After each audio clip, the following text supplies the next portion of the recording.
Rain in Wales and the west tonight with showers elsewhere and a low of 7 degrees. Dry in the north tomorrow with sunshine on western coast, showers elsewhere and a high of 20. From Global's newsroom, you're up to date. This is LBC from Global, leading Britain's conversation. The Nigel Farage Show. Mr. Nigel Farage. Thank you, Donald, and good evening, everybody. We've just had the daily Downing Street press conference, but with a difference. Not Alok Sharma, not Matt Hancock. No, we had the Prime Minister, Boris Johnson, today. We don't see him very often, so what he had to say was very, very important. Zoos will now be open, along with shops, from Monday, but not the Reptile House. Bubbles are being opened up, whereby individuals, whether they live on their own or they've got kids of under 18, can meet up with another household and stay over, which could mean a lot for single grandparents, single parents, being able now, under the law, to meet their family and stay. Could mean a lot for couples too, couldn't it, that have been separated over a period of time. But then, perhaps, at the end of this press conference, some very difficult questions for the Prime Minister about when lockdown was introduced and what the implications of that have been. Following it all was LBC's Westminster correspondent Ben Kentish. Ben, zoos are open. They are, Nigel. There's been this debate, hasn't there, in recent weeks about zoos, given outdoor attractions were open. And it was one of the very incremental, by his own admission, elements of easing to the lockdown that Boris Johnson announced at that press conference. It does prompt the question, as Laura Koonsberg from the BBC asked, how have you allowed a situation to arise, Prime Minister, where children can go and look at a lion in a zoo, but yet they can't go back to school? And Boris Johnson himself, I thought quite interestingly, almost preempted that question, Nigel, by saying people would find discrepancies inevitably within the advice. He said that was inevitable, but this schools row is going on because as other elements of lockdown are eased, there are those who say, how have you managed to do this, but not to get our children back to school? Yeah, and then we went on to bubbles. Tell us about the bubble. The support bubble. This was the big announcement from today's press conference. It will allow people who live by themselves in a one-person household to mix with one other household. This is designed, Nigel, to help single parents who might be able to go and stay with parents or friends, whoever it is. And it's also designed to help elderly people who, Chris Whitty in particular, has talked about the issue around loneliness and isolation. They will be able to go and mix freely, less than 2 meters, stay overnight at one other household. It is only one other household, and the key detail, which at one point Boris Johnson seemed to forget, was that it only applies to people who live in a single person household, i.e. those who live by themselves. So if you're in a couple, you can't go and see another couple. Or have kids under the age of 18. I mean, that was suggested too. That's right, the adults that live in a single household, yes. Yeah. I mean, Brian from Wolverhampton says, I'm confused. Does the bubble the single household forms with other households have to be single? Boris and the scientists suggested different things. So there's confusion out there already. But I think it is one person who lives on their own or lives with kids under 18 can now go meet another household and stay overnight. It's as simple as that, isn't it? Very absolutely right, Nigel. 100% clear. It is only one other household. You can't go and see one household one week and another the next. It is only one. And interestingly, also worth bearing in mind that you would be treated according to the regulations as if you live in that household. So you can do whatever someone who lives there does. That does mean, though, that if you or anyone in that bubble gets symptoms, you are treated as if you're part of that household. So you would have to isolate. For yes. No, I understand 2 weeks as well, even if you'd only been to visit once. Unless, of course, you want to go to a rally in Parliament Square, then, of course, the rules don't seem to apply at all. And let's move on to the more difficult bit of this. And, for some time, people have speculated that the government was too slow to introduce lockdown. I mean, I've said it myself dozens of times, and that this led to the crisis being worse than it could. So Professor Neil Ferguson today, really, is it sour grapes from him? Hard to say, Nigel, isn't it? But either way, it will be comments that were certainly not welcomed in number 10, really blowing out the water in some ways. The continued insistence from ministers that everyone agrees in the government that they took the right decisions at the right time. More and more scientists saying, look, we didn't know, we didn't have the information, whatever the reason was, we actually didn't get this quite right, we should have gone earlier.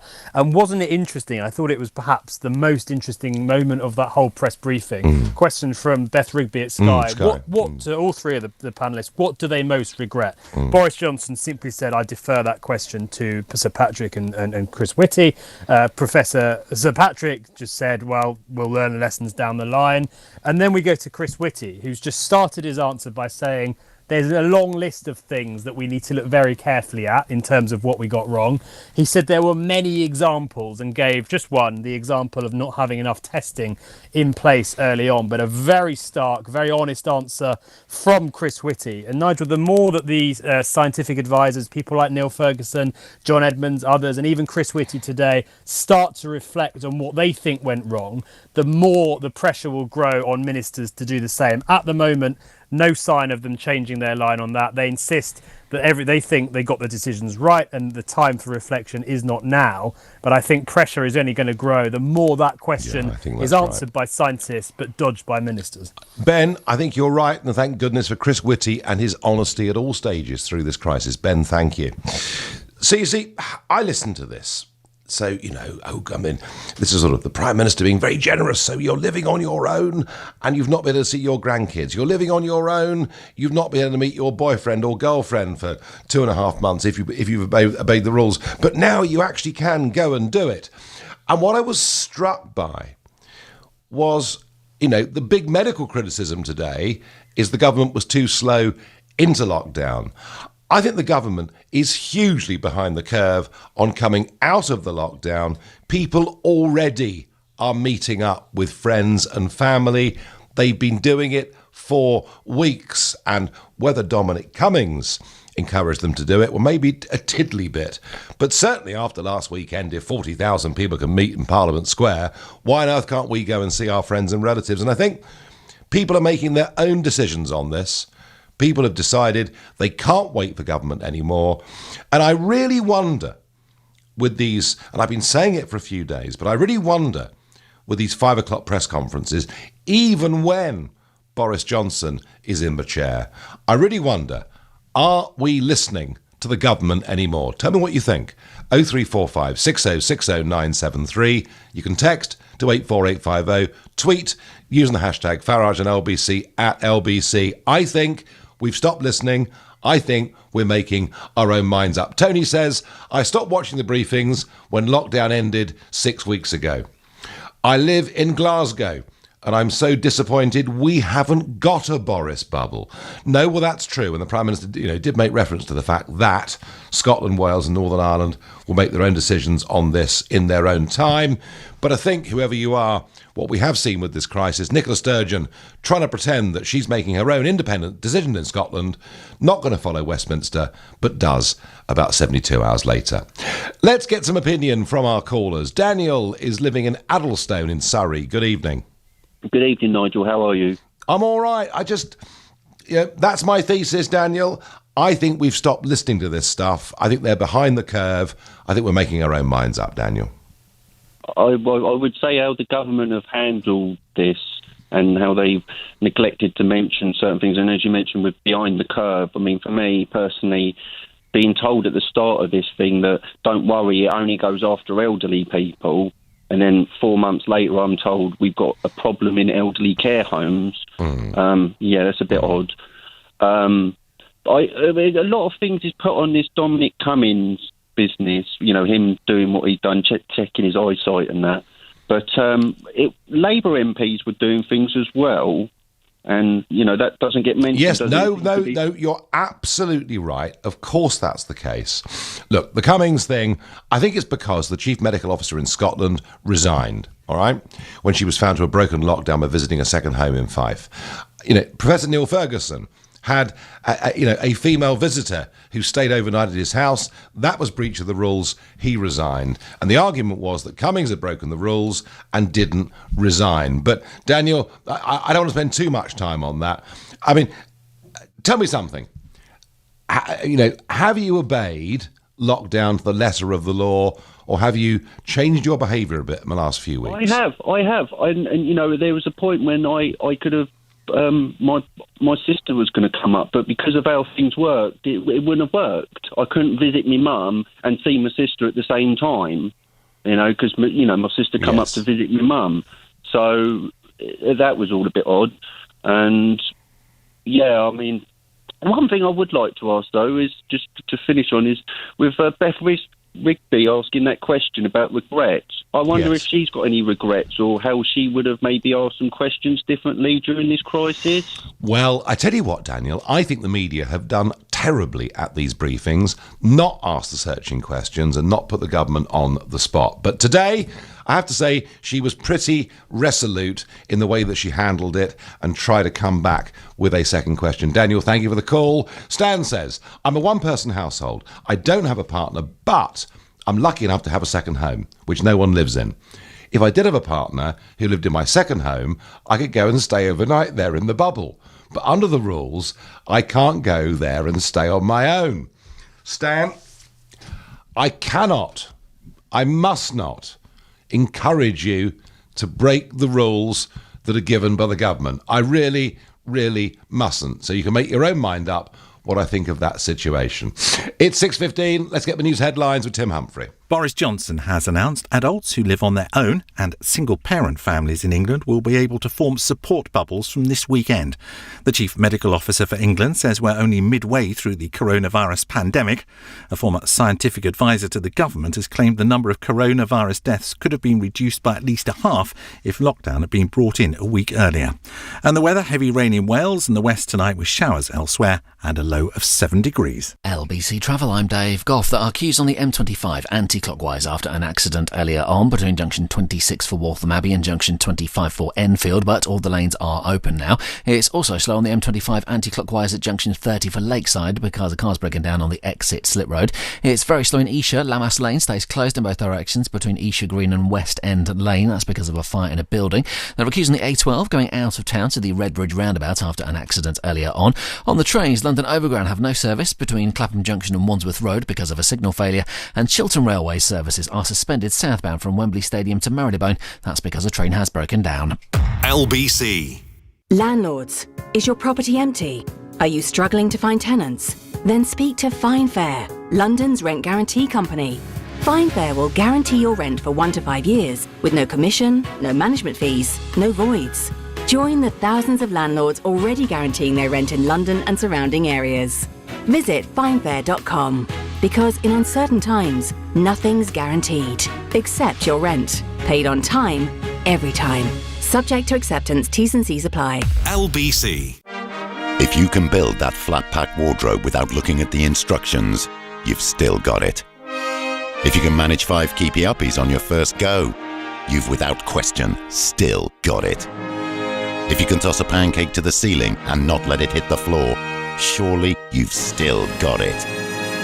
And if you can just about fit into those jeans you bought 5 years ago, you've definitely still got it. Brute. Still got it. TfL has a plan to help London reopen carefully, safely and sustainably. We're temporarily changing when 60-plus London Oyster photo cards, older persons' freedom passes and English National Concession Scheme passes can be used. From the 15th of June, you will only be able to use these passes from 9 a.m. on weekday mornings. This is to protect those who must travel in the morning peak and allows you to travel at times when you can safely social distance from others. For more information, search TfL Restart Plan. To the Mayor of London and TfL, every journey matters. Turn on, turn off. Flexible BT TV entertainment is now half price for 6 months, including Sky channels from now on for our super fast fibre customers. Visit bt.com. Prices and content may change. 24-month term. Add-ons renew unless cancelled. Terms apply. Look, it's not you. It's me. Actually, it is you. You just haven't been there.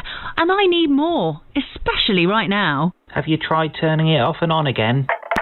Time your business switched IT provider. Switch to 360 ICT. We take care of your whole company's IT infrastructure with instant user support and remote installations. Right now, get 50% off our premium service until the end of March 2021. Visit 360ict.co.uk. The Nigel Farage Show on LBC. Call 0345 6060 973. The Prime Minister tells us if we're single, we're living alone, or if we're single and with children under 18, we can now have a support bubble household we can go and visit, meet with, not have to keep 2-metre distancing rules, and we can stay overnight too. This, of course, doesn't apply to people who are highly at risk and are shielding, but I just wonder whether actually many of us are not just doing this kind of thing already and making our own decisions, and whether we're not actually listening to them anymore. But before I get back to your calls and thoughts on that, one of the scientists who advised the government on introducing the lockdown in the first place and then was found guilty of breaking the same rules is, of course, Professor Neil Ferguson. He said today that half of all COVID-19 deaths could have been avoided if the lockdown had come in just 1 week sooner. He said this, giving evidence to MPs today. The epidemic was doubling every 3 to 4 days before lockdown interventions were introduced. So had we introduced lockdown measures a week earlier, we would have reduced the final death toll by at least a half. Well, I've been saying to you for the last few weeks that I thought had we introduced it 4 days earlier, it might have halved the infections. Neil Ferguson being a bit more conservative, but saying very clearly in his view, a week earlier on lockdown, sort of in line with Ireland and others, and there would have been half the number of people that would have died. Now, look, he could be accused of sour grapes because he was sacked, although he was only sacked because he actually finished up finding himself in the most ridiculous position as one of the chief architects, having broken the rules himself. I have a sense, and Ben Kentish, our Westminster correspondent, talked about it earlier, I have a sense that what will begin to be picked apart, and I think what Keir Starmer will really begin to hove in on, is the comment that is repeated over and over and over. One, that we listen to the science. Well, that doesn't work because the scientific opinion was always varied. But two, that they always tell us we made the right decisions at the right time. And Chris Whitty today, the government's chief medical officer, pretty much contradicted that by saying, yeah, you know what, we got a lot of things wrong. He quoted testing, but he did say we got a lot of things wrong. And I think this is part of the problem. President Macron in France addressed the French nation and said, I underestimated this. We were too slow to act. I'm sorry. We're going to pull our socks up and get this right. Well, it didn't literally say that, but that was the intention of what he said. And all the way through, the Hancocks, the Johnsons, never apologised for anything. And I think that narrative will start to grow. Something else that really did sort of catch my eye today was the OECD. Now, look, I'm not a great fan of the Organisation for Economic Cooperation and Development or any of these big international organisations, but what they said today was interesting. They said the British economy was likely to slump by 11.5% in 2020. And that means that, in fact, our economic slump would be worse, if they're right, would be worse than any other developed country in the world. And that, of course, is all without a second wave, which none of us want to contemplate but have to consider could be possible. So we're going to do a hell of a lot worse. Worse than France. They're almost at our number. America's fall is estimated to be about 7% and a bit, and China just 2.6%. So some pretty gloomy economic news about the UK from the OECD. We've heard gloomy news about us before, yet somehow I do think whatever happens to the economy, late summer, early autumn, there is going to be a really very, very large number of unemployed people. And I sort of fear, a little bit like the 2008 crisis, which we saw, the banking crisis, all of those things that went wrong. And a couple of years later, it turned out the rich had got richer and ordinary folk had got poorer. And I really do fear, we're headed for the same game this time along. Right, are we listening to the government? It all seems nonsensical now, I get. I was asked to look after my niece and nephews last week during a house move. They're aged 2 and 7. According to the rules, I should have said no, but surely it's better. The children are with me, who lives alone and has seen nobody, than a nursery school, which is allowed. Watch Boris tonight. What a load of inarticulate waffle, totally confusing, anonymous. Nigel, they have made the support bubble, but it doesn't apply. Yeah, Neil from Harrogate's right here. It doesn't apply for people who are shielding. These people often haven't seen people for months, and many of them have serious mental health issues, which are getting worse because of their isolation. Neil, I'm absolutely sure that that is right. But at the moment, these are the rules that Boris Johnson has set down. And I think, frankly, given the rate of community spread, given that so much of the fear, I think, has gone out of this, I mean, clearly not in hospitals and care homes, but generally out in the community, and given that we've seen wholesale breaches of these so-called rules without any penalties, I think people have lifted their own lockdown some time ago and making their own decisions. And I think people are visiting each other. I think families are visiting families, having barbecues, maybe not this weekend, unless the weather improves. And I just think when Boris comes out and says this tonight, we're not listening because I think we've all moved on already. That's my view. Let's go to Doncaster and speak to Alan. Alan, good evening. Good evening to you, Nigel. How are you? I'm all right, thank you. Yeah, good.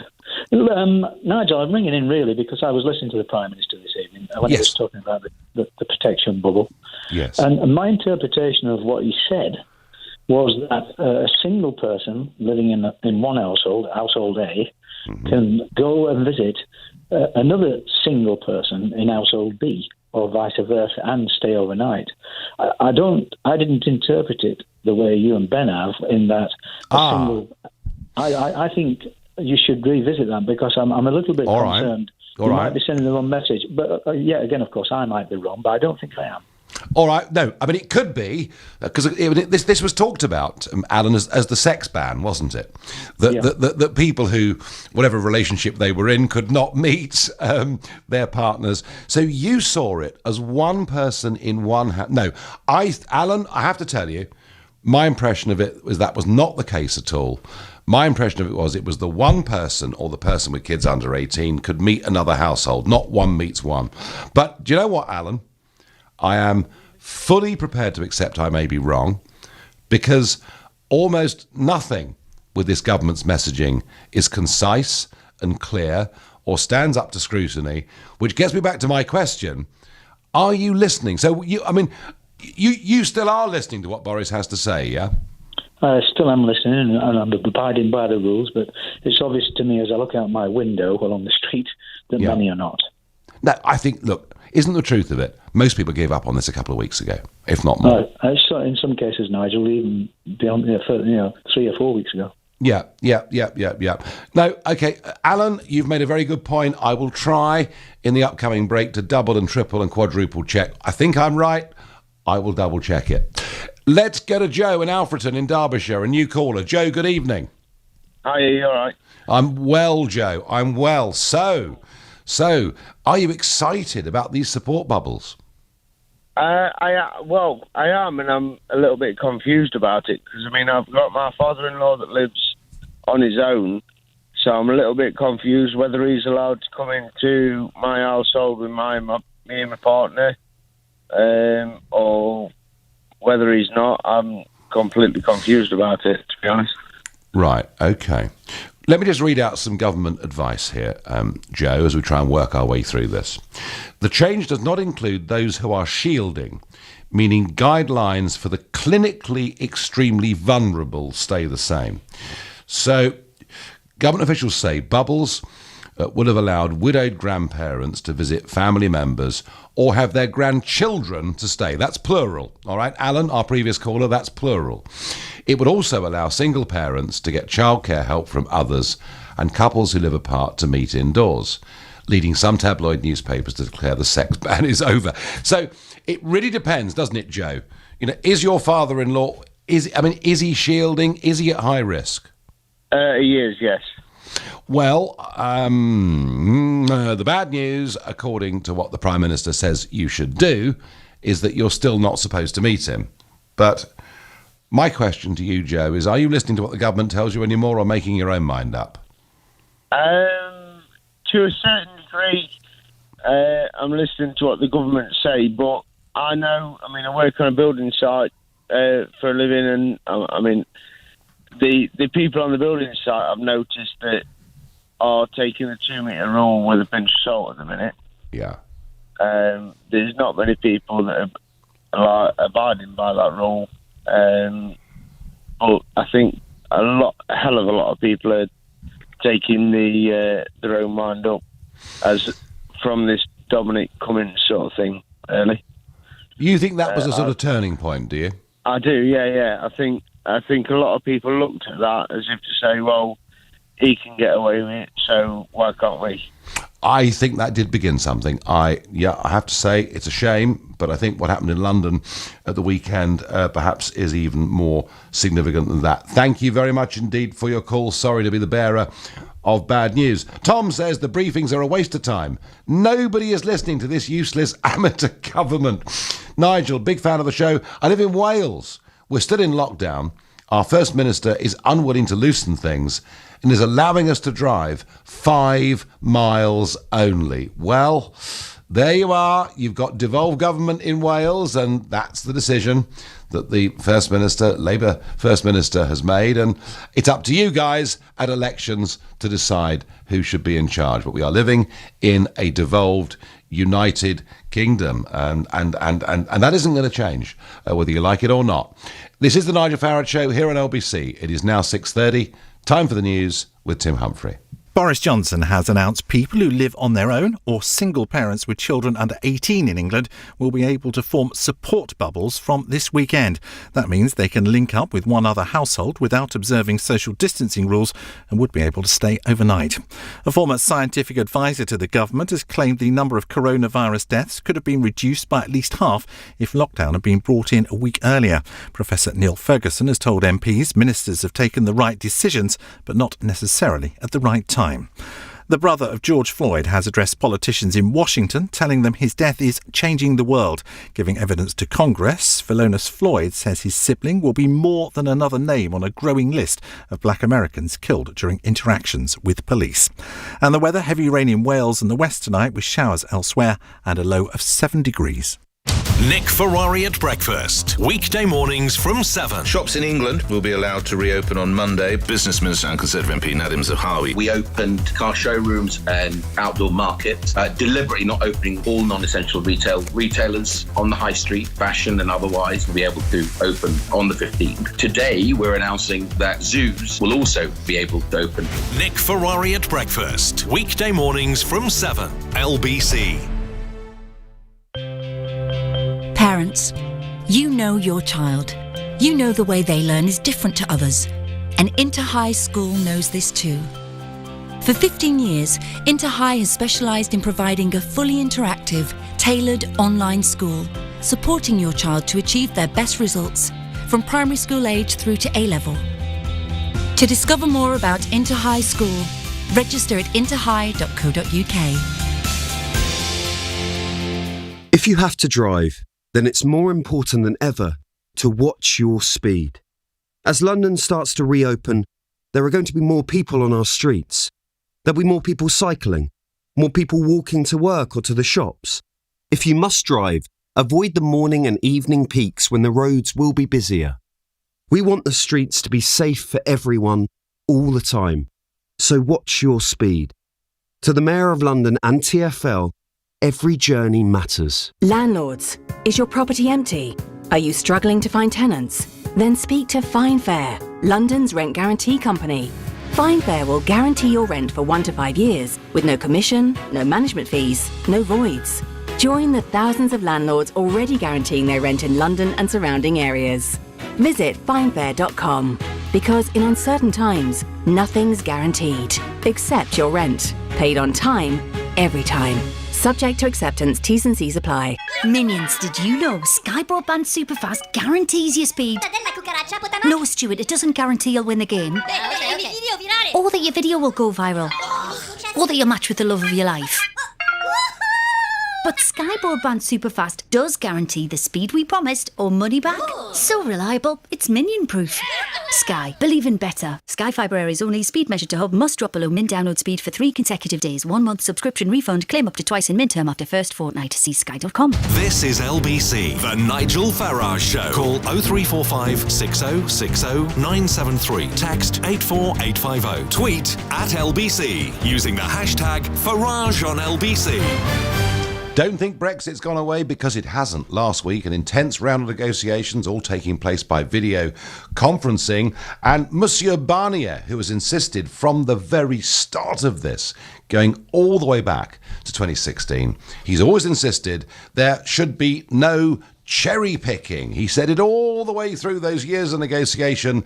He's still saying it now, and we do appear to be, given we've got this really important date at the end of this month, whereby if we want to extend the transition period, we have to give notice. So we're entering a very crucial, very important few weeks on this, and it looks like we're in a bit of stalemate. But of course, all of this is happening somewhat below the radar at the moment, because it's not being talked about that much. It should be. Let's go to Brussels and speak to James Crisp, the Brussels correspondent for the Daily Telegraph. James, good evening. Thank you for coming back on the show.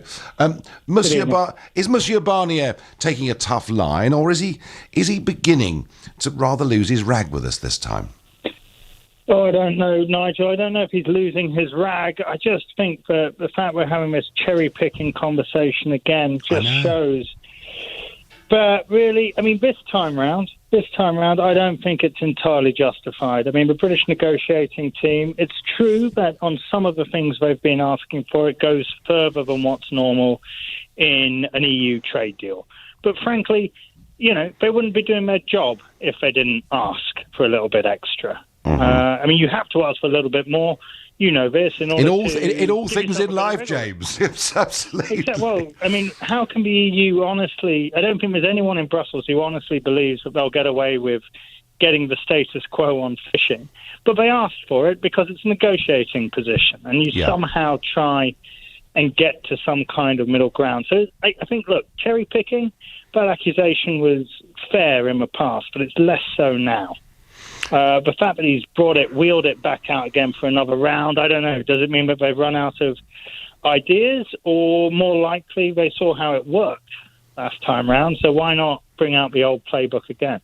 Now, as the 30th of June approaches, and if we don't find, very strong agreement with giving us 6 months to sort of fine-tune the detail, the talk will be that Boris is preparing to leave the EU with no deal, and there'll be massive pressure on him not to do so and to extend. I mean, if we run up to this deadline of June the 30th and nothing is agreed, and if we don't apply for an extension, what does that then mean for the next 6 months? Well, I think what will happen, and I think both sides think this will happen, we're not going to have a walking away and preparing for no deal situation. I mean, that's been sort of a threat which has been made by British sources as we come closer and closer to July. That isn't going to happen. There are going to be more negotiating rounds. I mean, what's interesting is that Barnier has tried to put a bit more pressure back on Britain. He's saying, well, I know you guys all think that the deadline is the end of the year. It isn't. It's October. We need to have the deal sorted out by October so that the European Parliament, place you know well, has time to ratify it. And again, that does sound very similar to what we used to hear about the withdrawal agreement. The clock is ticking. The clock is ticking, and all that kind. Exactly. Yeah. I mean, the fact is that both sides. I've spoken to people on both sides, and they have both said, look, we want to have more intensive talks in July. Now, where there's a bit of difference is that the EU side is saying, intensive talks July, and then September, October, we can, hammer it and get over the line and find the compromises on these big areas of fishing, future role of ECJ, the level playing field. But the British sources are saying, no, it's got to be in July. We have to get this sorted out in July. And that's an interesting, difference of approach, actually, because, it does sort of make you wonder if actually the British are more worried about the end-of-year deadline than they've been letting on, or that they like to make it look like in public. James, we're going to talk to you again because this is not going to end quickly, I can just tell. Thank you very much indeed for that. So, deadlock sides on these Brexit talks. We'll see where it goes. Nigel, I don't have much confidence in the MPs on the daily briefings. They're not sure what they're saying. There are more ums and ahs than I can take. Yeah, I think that's probably true, actually. Peter says, I've never listened to these government briefings. I don't think people are particularly taking any notice of it, not from what I can see anyway. No, look, I think that's absolutely right. People aren't. A couple of callers, though, tonight we've had, are listening to what's being said and are taking this very seriously indeed. Heather is calling from Leicestershire and is a new caller. Good evening, Heather. Hello, Heather. I'm sorry. Hello, Nigel. Nice to speak to you. Good to speak to you, Heather. So, I mean, you know, these bubbles, this concept's being introduced. There is still a bit of confusion about what it means, though I think we've explained it as best we can. Heather, you know, are you listening to the government, or are you and your family and friends making up your own minds? Well, I've got to listen to the government because I'm shielding. But I know for a fact that there's a lot of people out there near where I live that have not been adhering to the lockdown restrictions for weeks. I have friends in Arnold, in Nottingham. They've been having parties on the street in the middle of the night. People in Grantham, barbecues.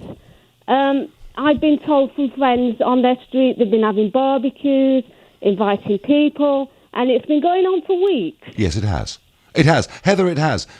People en masse. When lockdown first came in, our level of observance was, I think, truly remarkable. Why are they now breaking government rules? Is it because they're just bored and had enough? Or is it because they just don't listen to what the government tells them anymore? I just think there's been a lot of mistakes. First, it started with the Scottish MP. Then we had Dominic Cummings, and people have just not listened since that. They just have no confidence in the government. If they can break the rules, why can't we? And then we've had other things this weekend, protests, everybody's going out. Yep. Which is, you know, a cause, but everybody's forgotten about people like me that's shielding. We've been forgotten. I might not even get out this lockdown at this rate, because by the time they say I can go out, it might have gone back up again. Well, you've not been, Heather, I mean, you've not been forgotten, and you were mentioned specifically today at that briefing. But ultimately, as somebody who's shielding, the decision of when to go out into the big world again, it's a decision that you're going to make, not the government, isn't it? Yeah, true. That's true. But, you know, I understand that is true. But it's just that I feel that, you know, the nation has forgotten about the people that are vulnerable. I just feel it with everything that's been going on in the past 3 or 4 weeks. People have been breaking the lockdown rules. Yeah, they're not bothered. They're going to the seaside. And the fear has gone. Social distancing. And they don't care about anybody else that can't who are shielding. I don't feel that anybody's bothered. The question is, Heather, are you clinically extremely vulnerable? Because that's the phrase on this support bubble that the government have used today. Would you define yourself as clinically extremely vulnerable? Yes, I am. Okay, well, in which case, you best, I think, keep the government advice. I suspect you would have done so anyway. Heather, I wish you well. Nigel, can you confirm that Boris said this doesn't apply to those shielding, i.e. the over 70s? That's what I thought he said, but many grandparents are getting excited. Look, let's be absolutely clear. You know, if you are over 70, but you don't define yourself as clinically extremely vulnerable, then these rules allow single grandparents, you know, widows, widowers, to go and visit the rest of their family. So unless you are clinically extremely vulnerable, unless you come into that category, then yes, you can go and see the family from Saturday and stay over. Again, this is how I'm interpreting the rules, but I really do believe I've got that right. Let's go to Golders Green and speak to Daniel. Daniel, good evening. Good evening, Nigel. Do you have absolute respect for every word that comes out of these 5 p.m. daily press briefings? Oh, of course, Nigel, of course. Good, jolly good, man. Well done. That's absolutely marvellous. It shows what Go on. Sorry, Nigel, the idea that Boris and his omni-shambles of a government still have any control whatsoever over the lockdown is an absolute joke. The lockdown ended over a month ago, unofficially, and it ended by us, the public. I mean, yes. Part of the problem, I think, was that Boris was so unclear and the rules were so complicated. He said, go to work, don't go to work. Work from home, but only if you can't work from home. I know. And then he said, do you remember a couple of weeks ago, you can meet 6 people from different households outside, but you can't see your parents. You can see one parent in your garden, but the other one isn't allowed. I mean, it is so hideously complicated. Yeah, it was very bad messaging, much of it. Daniel, but I bet you're not a Conservative voter, though, are you? I am, Nigel. Are you really? I am. I've always voted Conservative. You called them an omni-shambles, and it's normally people, when I ask, they say, I've never voted Conservative. So you're saying that you did vote for them, but you still think it's an omni-shambles? I do, and I feel totally betrayed, Nigel. Boris pulled the wool over all of our eyes. Anyone who voted Conservative, I am so disgusted. I've always voted Conservative. I believed in him, and you know what? He just cares about himself. He's a selfish. The way he's protected Dominic Cummings, who lied to us, ridiculous. Drove 50 miles to test his eyesight. I mean, honestly, we're stupid. Talk about Jackanory. No, that really was ludicrous. Well, had Cummings said to us, Daniel, look, it was Easter Sunday. It was my wife's birthday. We'd just been through murder with this wretched coronavirus. I'd been seriously ill. My wife had been ill. My child had even been hospitalised for one night. And you know what? It was a sunny day. We went out for a drive and walked through the woods. I think we'd have said, you know what? Maybe all of us have broken the rules a little bit. We would. The great British public is very understanding. Yeah, they are. If you're honest, Nigel, and you speak, and genuinely, I've heard you speak, and I really, really respect you because you're a straight talker. You talk, even if it's something that we don't want to hear, the great British public, even if we don't like it, we say, okay, fair enough, you're being honest with us, you're being upfront, and we don't like being taken for mugs, and that's what Boris Johnson and his omni-shambles of the government are doing. They're lying to us, they're treating us like mugs, and we won't stand for it. All right, Daniel, very, very strong words there. Nigel, 4 teenagers have just passed by my flat carrying snooker cues. I think lockdown is over, says Colin on Stockton-on-Tees. I'm not supposed to laugh. I'm supposed to say you must obey the government rules. They're being made for your own good by people who have made all the right decisions at the right times. It is 6:46, time for the news headlines with Tim Humphrey. The Prime Minister says people living alone or single parents with children under 18 in England can set up what's called a support bubble with one other household from this weekend.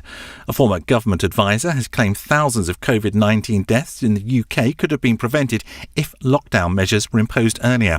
The brother of George Floyd has addressed politicians in Washington, telling them his death is changing the world. And the weather, heavy rain in Wales and the west tonight with showers elsewhere and a low of 7 degrees. LBC Travel, I'm Dave Goff. It's still very slow in Esher. Lammas Lane is closed in both directions between Esher Green and West End Lane because of a fire in a building. It's slow in Holloway on Liverpool Road at Palmer Place because the traffic lights aren't working after they were damaged in an accident earlier on. They're recusing the A41 Finchley Road northbound at Finchley Road Station because of roadworks. In Harold Wood on the A12, the traffic lights at the M25, the Brook Street roundabout, aren't working properly. And on the trains, Chiltern Railways have delays of up to an hour and some cancellations southbound from Wembley Stadium to Marylebone. It's after a train broke down earlier on. Coming up at 7 on LBC, Ian Dale. On the News Hour, I'm forever blowing family support bubbles, economic troubles ahead, exam anxieties, and a look at the freight sector. Ian Dale on LBC. As part of the plan to help London reopen carefully, safely and sustainably, TfL is making it easier and safer to walk and cycle more.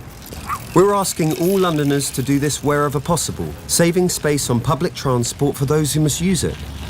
Walking and cycling will also help improve London's air quality and is great for your mental and physical well-being. As part of the Street Space for London plan, we're working closely with London boroughs and the City of London Corporation, changing town centres, building new cycleways and creating low-traffic neighbourhoods right across our city. Some streets will be converted to walking and cycling only, with others closed to all traffic apart from buses. This will create more space for social distancing when walking and cycling and help reduce road danger. To help boost safe and sustainable travel, more Santander cycles are available at key areas. To find out more, search Street Space for London. To the Mayor of London and TfL, every journey matters. Turn on, turn off. Flexible BT TV entertainment is now half price for 6 months, including Sky channels from now on for our super-fast fibre customers. Visit bt.com. Prices and content may change. 24-month term. Add-ons renew unless cancelled. Terms apply. Leading Britain's conversation. The Nigel Farage Show. Tweet at LBC using the hashtag #FarageOnLBC. Before we get back to whether you're listening to the government and how you see this new support bubble that's been proposed by Boris Johnson within the last couple of hours, we're going to take a look at events today in the United States of America, including some really extraordinary stories, I think they're extraordinary, that just do not make mainstream media in the United Kingdom for some reason. I'm joined by Nick Harper, LBC's correspondent in the US. Nick, good afternoon, of course, to you. Let's begin with the accusation by Mike Pompeo that America's accused China of attempting to bully Britain. That's right, Nigel. Yeah, good afternoon. It's some very strong words from the Secretary of State, Mike Pompeo. At the moment, we're seeing China, I guess, kind of wooing the United Kingdom, really going on something of a PR offensive at a time that the UK is looking at this security review of 5G networks, trying to decide which ones to use, and it could end up in a ban of any Huawei technology. Now, of course, the United States would love that to happen. So they're putting the pressure on the UK and attacking China in the process. So Secretary of State Mike Pompeo has said that China is using coercive bullying tactics. And he's saying that Huawei is an extension of the Chinese Communist Party's surveillance state. Pompeo also reminding the UK of that special relationship, saying that free nations deal in true friendship and desire mutual prosperity, not political and corporate kowtow. Yeah, it's amazing. The American administration all the time being very, very nice about our country. Now, there's been a House Judiciary Committee meeting this afternoon on police brutality. Please bring us up to date with anything that's developed from that. Yeah, so this has been really, I guess, the big push from the protesters over the last week or so. They are now pushing for action. They're calling for police reforms. In some instances, they even want budgets cut and that money used to help social programs. So up on Capitol Hill, the House of Representatives, their Special Judiciary Committee has been holding this hearing, specifically looking at police brutality. We've been hearing from George Floyd's brother. Philanese Floyd has been talking about how his brother died essentially over what was a counterfeit $20 banknote, and he's been saying that, is that what a black man's worth is? $20. He said enough is enough. He said it was terrible to see in that video, which I guess many of us watched, of George Floyd dying under that police's neck. He said that was a terrible, heart-wrenching thing to have to watch. And he said, look at the streets, look at all the people who are marching. They are saying enough is enough. The family lawyer also spoke, telling lawmakers that they have the power to make sure that George Floyd's death was not in vain. Now, the idea is that the House of Representatives will put together a bill, new regulations on police reform. They're hoping to vote on that next week. They're still hashing out the details, but potentially they could ban chokeholds, the like of which we saw being used on George Floyd. But the president may even put out an executive order in the next couple of days in which he tries to tackle police reform himself. Now, you're right, lots have been marching, but some have gone a bit further than that. And I was just astonished, Nick, this morning, when the first story I saw was that in Richmond, Virginia, a statue of Christopher Columbus, the man that found America, was effectively burnt and taken down. That's right. I mean, I guess a lot like the Edward Colston statue in Bristol. Here in the United States, there are controversial figures that some protesters say it's time to rewrite the history on. So here we have Christopher Columbus, a statue in Richmond, Virginia, another one in Boston. The Boston one was beheaded, the one in Richmond, Virginia, torn down, set on fire, thrown in a lake.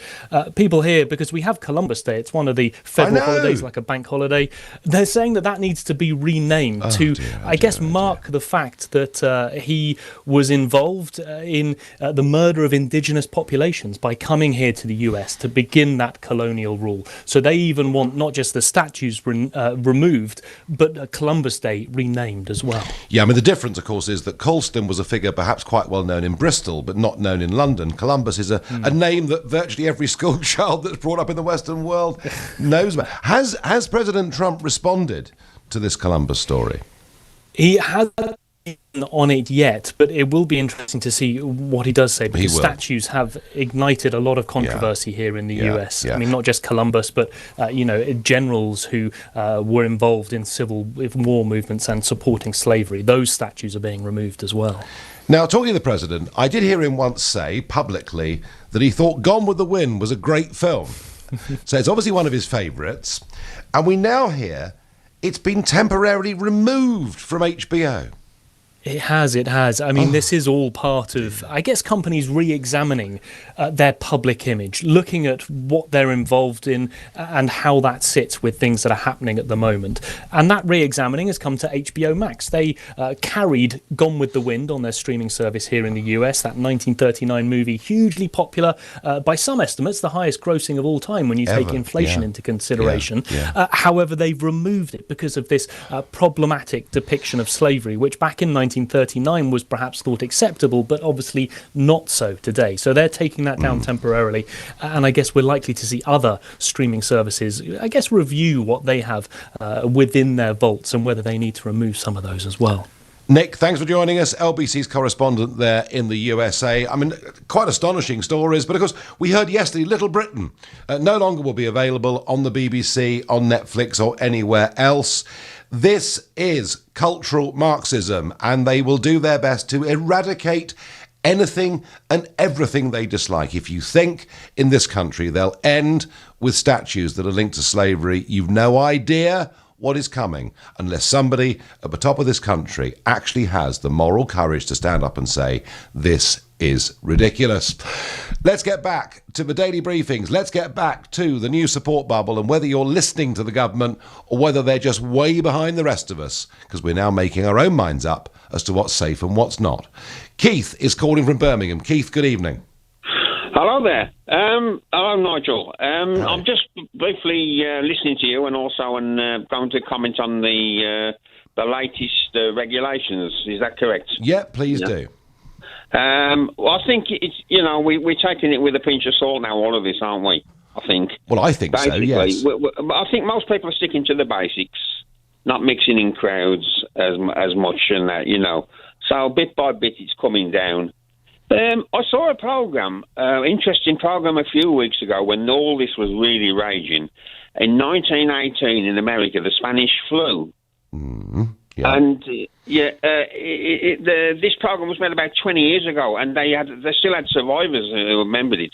And it was people were dropping down like flies, old and young. And it's coming back to this herd immunity thing, which we first heard on Boris Johnson's first press conference with his scientific advisor. Well, it was Patrick Vallance, wasn't it? Yeah, I mean, and that's why, of course, the lockdown came late, and now they're being criticised for it. I mean, either way, Keith, you say people are generally abiding by the rules, but on the little details of life, they are making up their own minds, aren't they? They are, yeah, they are. But I think it's by and large, the country's going to have to get back on its feet, and a lot of public employees now are off work. You're not getting the council tax bills now, are we? And I wonder if the water, I wonder if electric and gas are going to be held up on all or what, Well, there'll be some shocks coming for lots of people. Keith, thank you for your call. Nigel, I've listened to the briefings religiously. I've adhered. Wildest moment, 2 trips to a postbox in one day. Boris's rules should be firmer and more logical, says Sian in South Wales. Sam makes the point. You may agree or disagree. It seems that Boris thinks he is campaigning, not governing. That's why he pursues headlines with no substance and has to U-turn. Today's PMQs, he attacked Starmer, although Starmer was the Prime Minister and he was leader of the opposition. Well, Sam, that is your observation, and I raise that right now because the last polling come out this afternoon now shows in terms of national popularity that Boris and Starmer are almost unbelievably neck and neck. And I say unbelievably because the lead that Johnson had at the start of this crisis was absolutely enormous. Matt from Cumbria says, I've not watched one of the briefings. I believe what we should have done is to protect the over 70s and then cracked on as usual with herd immunity. Well, Matt, we had those debates. They were not ones that were shared mostly with the public. Lockdown came a week late, according to Neil Ferguson. I think I rather agree. And that, I'm afraid, is something we will come back to again and again and again. But there are some positives. Shops are opening on Monday. We can go to the zoo on Monday. And if you're living alone or you've got kids under 18, you're now allowed to go and meet one other household if you haven't done so already. I'm back tomorrow at 6. At 10 tonight, it's Tom Swarbrick. Right now, it's Ian Dale. Thanks, Nigel. The Prime Minister announced a minor lifting of lockdown today, allowing single people to be in so-called family support bubbles. Effectively, single people living alone can join another household. Meanwhile, the man whose advice is alleged to have delayed lockdown, Professor Neil Ferguson, now says that if we'd gone into lockdown earlier, it would have saved 25,000 lives. The OECD says the UK economy may be hit worse than any other developed country. Just as well, we have top economist Ian McCafferty joining us at 9 to take your calls. And at 8, it's our open phone-in, your chance to have your say on anything you want to get off your chest. We had some truly fantastic calls last night, and I'm sure we're in for another great phone-in this evening. On your radio, on Global Player, and Play LBC. leading Britain's conversation. This is LBC.